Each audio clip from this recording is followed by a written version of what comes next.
दोस्तों नमस्कार। मैं हूं चंदन रावत और आप हैं मेरे साथ मेरे यूट्यूब मंच GICC अल्मोड़ा पर। 18वीं लोकसभा के चुनाव हो चुके हैं। आज यानी 9 जून को प्रधानमंत्री मोदी तीसरी बार भारत के प्रधानमंत्री की शपथ लेंगे। इस सारे घटनाक्रम में एक चरित्र जो उभर कर आया है और जिसने विगत 10 सालों में सोशल मीडिया से लेकर मेन स्ट्रीम मीडिया और एक सुनियोजित योजना के तहत बदनामी और अपमान का जो दंश झेला है, वो व्यक्ति हैं राहुल गांधी। कुछ साल पहले प्रधानमंत्री मोदी स्कूल के बच्चों से बात कर रहे थे, तो एक बच्चे ने डिसलेक्सिया पर कुछ बात की। डिसलेक्सिया यानी पढ़ने लिखने की अक्षमता। इस पर प्रधानमंत्री भरे मंच से बोले, इससे 40-50 साल के बच्चे को फायदा होगा क्या? उनका इशारा राहुल गांधी की तरफ था। धरती पर जन्मा शायद ही कोई ऐसा मनुष्य हो जो ये न जानता हो कि अपमान क्या होता है। लेकिन राहुल गांधी से बेहतर यह बात और कोई नहीं जानता, क्योंकि इस देश के इतिहास में कोई ऐसा दूसरा उदाहरण नहीं है जब पूरा मीडिया, IT सेल और एक सिस्टम की समूची मशीनरी किसी को पप्पू साबित करने में झोंक दी गई हो। करोड़ों रुपए खर्च किए, फिर एक नैरेटिव बिल्ड किया गया और निशाने पर रखा गया राहुल गांधी को। और एक दिन 10 दिन नहीं, ये कोई 100 दिन की बात भी नहीं, पूरे 10 साल तक पूरी ताकत झोंक कर यही नैरेटिव बिल्ड किया जाता रहा कि राहुल गांधी पप्पू हैं। आपको लगता होगा कि आलू डालो सोना निकालो, यह बयान राहुल गांधी का है, लेकिन हम सब ने कभी भी उन चीजों की तह तक जाने की कोशिश की ही नहीं जिनके तहत राजनीतिक दल मजबूत विपक्ष को कमजोर करने के प्रयास के अंतर्गत अपने भविष्य को सुगम बनाने का प्रयास करते हैं। जी दोस्तों, आलू और सोने वाला मूल बयान प्रधानमंत्री यानी ये कहें कि मुख्यमंत्री नरेंद्र मोदी जी का था जब वे गुजरात के मुख्यमंत्री थे। सिर्फ एक दिन घर में, ऑफिस में, पब्लिक में हमें कोई अपमानित कर दे तो कई दिनों तक स्ट्रेस हार्मोन बढ़ा रहता है, किसी काम में मन नहीं लगता। इस आदमी को तो लाखों लोग रोज अपमानित कर रहे थे। वो ठीक ठाक गाली नहीं दे रहे थे, लेकिन जो कर रहे थे वो शाब्दिक गाली से कहीं ज्यादा मन, शरीर, आत्मा को बीन देने वाली बात थी। किसी का समूचा वजूद ही खारिज कर देना, दिन रात उस पर भद्दे मीम और चुटकुले बनाना, टीवी पर प्राइम टाइम में बैठकर उसका मजाक उड़ाना और उसे मूर्ख बताना, यह हिंदुस्तान के इतिहास में पहली बार हुआ। हम ज्यों-ज्यों आज़ादी के बाद आगे बढ़ते गए, हमारे देश की शिक्षा व्यवस्था भी बढ़ती गई, हम शिक्षित समाज को स्वीकार करते गए। लेकिन अचानक 2010 के बाद इस देश में इस तरह का माहौल बनाया गया कि हम शिक्षित वर्ग को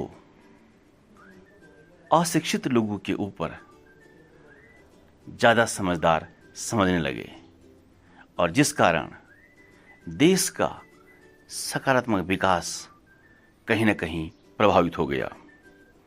आप सोचिए, किसी ने थप्पड़ नहीं मारा,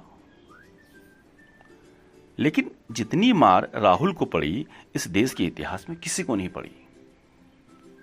और देखिए उन्होंने उसका जवाब कैसे दिया। एक इतनी ऊंची लकीर खींच दी कि बाकी खुद ही बौने नजर आने लगे। यह बात सिर्फ पॉलिटिक्स की नहीं है, चुनावी जीत और हार की भी नहीं है, ये उससे कहीं ज्यादा गहरी बात है। जब रूमी लिखते हैं कि the wound is the place where the light enters you, या जब लियोनार्ड कोहेन लिखते हैं there is a crack in everything that's how the light gets in. दुख सिखाता है, दुख मांझता है, पीड़ा से ही आती है रोशनी। यह मनुष्य का अर्जित आदिम ज्ञान है। सुख के दिनों में हम सिर्फ सुखी होते हैं, सुख सत्ता से आए तो अहंकारी भी होते हैं, लेकिन दुख में हम अपने ही भीतर उतरते हैं। दुख ही सिखाता है, पीड़ा हमें मनुष्य बनाती है। 14 साल की उम्र में दादी की हत्या हो गई। बच्चों का स्कूल जाना, घर से निकलना, सामान्य बच्चों की तरह दूसरे बच्चों के साथ खेलना सब बंद हो गया। 21 साल में पिता की हत्या हो गई। सुरक्षा कारणों से फिर कॉलेज छोड़ना पड़ा। नाम बदलकर, पहचान छिपाकर पढ़ाई की, नौकरी की। प्रेम भी किया, लेकिन जिससे प्यार करते थे वो इंडियन नहीं थी। इससे पहले कि प्यार रिश्ते में बदलता, इस देश के नफरती चिंटू ने उनकी माँ के विदेशी मूल का होने को इतना बड़ा मुद्दा बना दिया था, इतना जहर फैला दिया था कि फिर राहुल उस लड़की के साथ कभी नहीं दिखे, न इस बारे में उन्होंने कभी कोई बात की। 2013 में लेखक विक्रम सेठ ने इंडिया टुडे में एक आर्टिकल लिखा, जिसकी पहली लाइन थी, संसार में जितनी क्रूरताएं हैं, संसार में जितनी क्रूरताएं हैं, उसमें सबसे ज्यादा क्रूर है प्रेम न कर पाना। किसी का यह कहना कि जिससे तुम्हें प्रेम है तुम उसे प्रेम नहीं कर सकते। मैं जानता हूं दुख बहुत है दुनिया में, भूख, गरीबी, युद्ध, असमानता, लेकिन प्रेम न कर पाने का दुख इन सब से गहरा है। पता है क्यों? क्योंकि मनुष्य को हर दुख से लड़ने की ताकत सिर्फ प्रेम से ही मिलती है। जब सब खत्म हो जाता है तो अंत में सिर्फ एक ही बात मायने रखती है, कितना प्रेम किया और पाया। कोई ये न माने, लेकिन आज 52 साल की उम्र में उस इंसान के दिल में एक सबसे अदृश्य और सबसे गहरी दरार है, जहां से आती है रोशनी। इतिहास का क्या है? लिखा और मिटाया जाता रहेगा। बिसातें बनती और बिगड़ती रहेंगी। बाजी कभी इस करवट तो कभी उस, लेकिन संसार में अन्याय की इतनी इंतहा के बावजूद अगर जिंदगी कायम है, इतने अंधेरों के बावजूद अगर रोशनी की उम्मीद कायम है, तो उसकी वजह सिर्फ एक ही है, प्यार। इसलिए आजकल भारत ही नहीं, पूरे विश्व में राहुल गांधी एक ब्रांड बन चुके हैं मोहब्बत का, एक ब्रांड बन चुके हैं मानवता का, एक ब्रांड बन चुके हैं प्रेम का और बुद्धि और विवेक का। हम सल्यूट करते हैं ऐसे साहसी नेताओं को जो हरदम हर पल अपमानित होने के बाद भी अपने लक्ष्य से नहीं भटके और जिनका अपने आप पर विश्वास रहा।